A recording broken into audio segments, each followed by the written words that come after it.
Hey everyone, Barry here. Hope you're doing well. So in this video, I wanted to cover the latest updates of Riffusion, UDIO, SUNO, as well as the new channels that I've launched, because I've always used this channel as a bit of an experiment for various things. So let's get started. Okay, so the first update that I wanted to talk about was Riffusion. So there have been some updates. I'm really impressed with the amount of updates that's happening like every couple of days. Like we're in March now, and we're on the 14th of March as of recording this video. And for this month, there's already been 3 updates. So the first one, you can now download in MP3 format and M4A and WAV files. So that's or WAV files. So that's a huge step forward in terms of the quality of the output of the songs that you're producing. WAV is the official standard for musicians that we all use, and it's just so much better quality than MP3 format. Now, initially, I did think perhaps they were going to launch a subscription tier, but they haven't done that. They've literally just launched the MP3 and WAV downloads.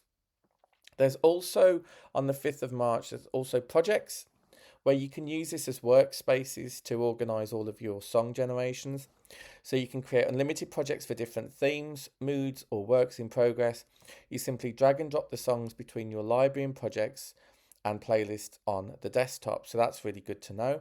You can also now, as of the 11th of March, drag and drop playlists and projects in the left navigation or on their pages. Your sort order is automatically saved and synced between views. Newly created playlists and projects appear at the top of the list. So you've got projects here. You can create a new project where you can drop a project image as well. You can even have a prompt if you like, and then you can create it from there, and then you can obviously assign them to that, similar to playlists as well. So I'm super impressed with Riffusion, and the generations are still fantastic. If you want consistency in your music generations, then that's certainly the place to be, and it's free. Now on to UDIO. So UDIO, there has been a live question and answer summary event that they did at the back end of February, and you're able to go actually, if you go onto their website, udio.com, you'll be able to find it on there, I think. So they had a big conversation, and what they're saying is they took it on Discord. They announced their team members, and they were actively commenting in the chat, which was nice. So they had a casual conversation with many joking about the background elevator music playing during the wait. Just shows the power of music AI generations at the moment. In fact, you can just quickly do that. In fact, I'll mention that on my new channel as well. Throughout the session, the chat remained lively. So they've been looking at mobile app developments, particularly iOS and Android.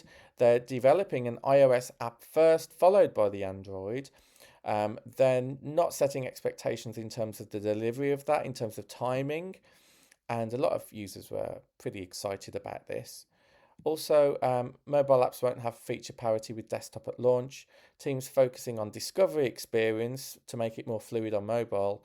And also, a lot of people express their primary use of UDIO on mobile already. Obviously, not via the app, but via the web page. So in terms of the actual model development and features, we've got song editing improvements, which they're working on at the moment, allowing you to cut different sections out from, say, the middle of songs, which is really important when it goes off on a tangent and you want to kind of edit what it's just done. So being able to interiorly crop that is going to be cool.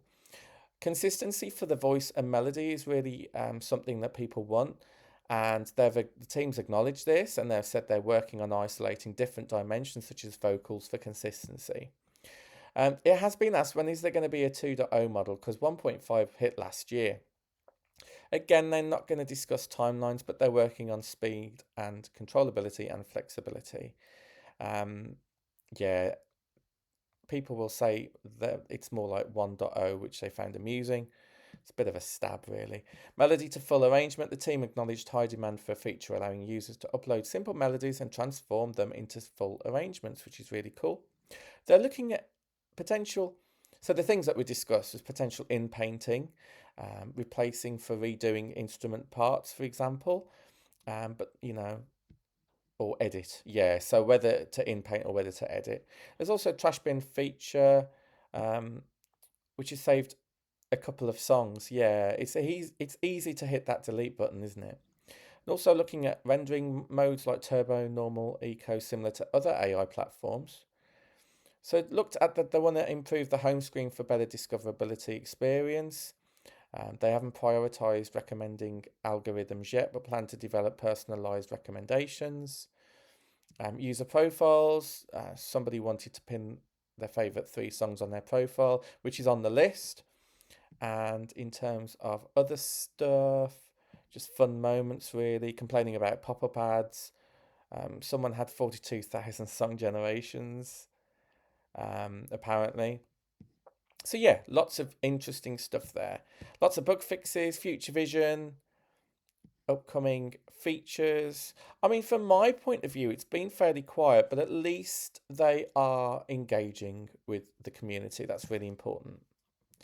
And in terms of Suno, there has been an update.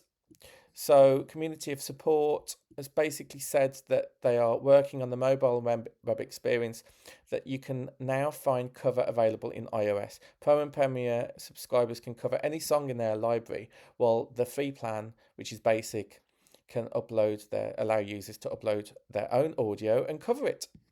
So they've just released captions on the web. So if you've got it on your browser, Suno, you can look for the add a caption button in the right sidebar. You don't have to do that if you don't want to. And they're looking at a new layout for Create. So they're looking at updates to the Create page, including control in simple mode. So they're releasing this in a small batch at the moment, but they're hoping to get feedback on who they've released it to so that it's ready for everybody. So that was a small release with Suno. In terms of Web3, I'll be honest, it's been fairly quiet. I do sometimes go on to OpenSea.io. I mean, I'll be completely honest with you. My music project portal on OpenSea has been incredible. The most successful Web3 project that I've ever done as for a music project. You can see I've got 543 owners. Um, which is incredible amount of people have bought my NFTs, my music NFT previews. So while the volume is quite low, it's like $30-40, something like that, the engagement has been really amazing on this project. And I think the reason for that is purely because I offered them incredibly cheap. I worked hard on the AI image generations as well, and I did a lot of work on scarcity, and this song's only going to have, say, 1,000 people can buy off it, and another one can only have like 25, and that certainly helped. So I'm really pleased with that. However, in the grand scheme of things in Web3 for music, there hasn't been that much going on. I'm still tapping in when I possibly can. Now, the other update that I wanted to give on this channel is something that's quite cool. In fact, I'm using Riffusion at the moment to generate background music for some of my videos. And I've launched Barry's travel channel. So if you are interested in the places that I've been on a holiday, and it's just something that I'm quite passionate about, traveling, and I always recorded my travel videos, and I felt it was a waste to not release them. It's a ton of editing, I'm going to be completely honest with you, far more than what I do on this channel. But it's called Barry's Travels, and I'm getting some engagement, which is really good. I've had nearly 1,000, yeah, I've had over 1,000 views now in just 3 weeks. So I think that's really cool. So yeah, make sure you check that out. I've just released my island video, which was an hour 10 minutes. So wow, it's quite a long video there. But yeah, being able to use music generators to produce the background music for me on this channel is pretty cool. And the other thing I wanted to announce is that I've launched Barry's music reviews, and I have been doing it on this channel, but I've been inundated with requests. So what I decided to do is replicate those onto this new channel called Barry's Music Reviews. It's basically a gig on Fiverr that people can go on to, and I will review their album for them, or their song or EP. And whilst I hadn't had many views on this brand new channel, I have had a lot of views on this Music Tech Info channel. So I'm trying to put stuff over because I don't want to interfere with what I'm doing on this channel. However, it needs to gain traction a bit. So yeah, so those are just two announcements of two brand new channels that I've launched over the past couple of weeks. So that's it, guys. Hope you like the AI music updates in terms of Riffusion, UDIO, and SUNO, the Web3 update, and obviously my two new channels. I'll put a link in the description so that you can subscribe. That would really help, particularly if you're interested in any of these. That would I'd be really appreciative of this. And also, in terms of my other channel, which is Cyber Monday Music, let me just launch this, and it is here. So I'll click on Cyber Monday.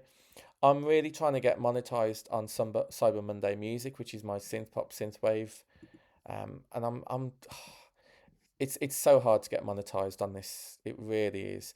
But there's tons of my music on there, so make sure you check it out if you're interested. And again, I'll put a link if you can subscribe. That would be really appreciated. All right, take care, guys, and I'll catch you on the next one. See ya. Bye.